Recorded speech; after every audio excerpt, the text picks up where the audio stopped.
Hi everyone, in this quick tutorial, I'll show you how to set up your external SSD as extended storage for your Mac. This is especially useful for developers or video editors who are running out of internal space. If you mostly use your SSD with a Mac, formatting it to a PFS is the best option for speed and stability. Before you begin, make sure to back up any files currently on the SSD. Formatting will erase everything on the drive. First, connect your external SSD to your Mac. Then open Disk Utility. You can find it in Launchpad Other Disk Utility, or use Spotlight by pressing Command plus space and typing Disk Utility. In Disk Utility, look at the sidebar and find your SSD under the external section. Click on the main drive name, not the volume underneath.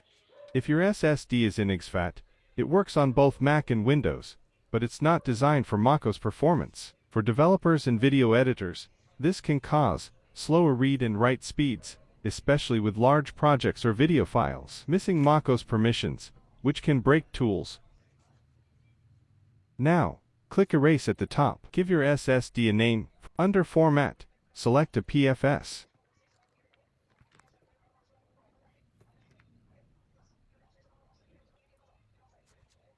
The process will take a few seconds. When it's done, you'll see your SSD listed as a PFS format in Disk Utility. That means your external drive is now ready for macOS. Now you can use your SSD as extended storage. If you're a developer, store your code projects, libraries, or Docker containers here to save space on your Mac. If you're a video editor, move your project folders, raw footage, and cache files to the SSD. A PFS will handle large files smoothly and keep editing software like Final Cut or Premiere fast. To make things simple, you can create separate folders, for example, projects, media, and backups, so everything stays organized. And that's it. Your external SSD is now formatted to a PFS and ready to use as fast, reliable extended storage for your Mac. Perfect for coding, video editing, or any high-performance work. If this video helped you, please like, subscribe, and leave a comment.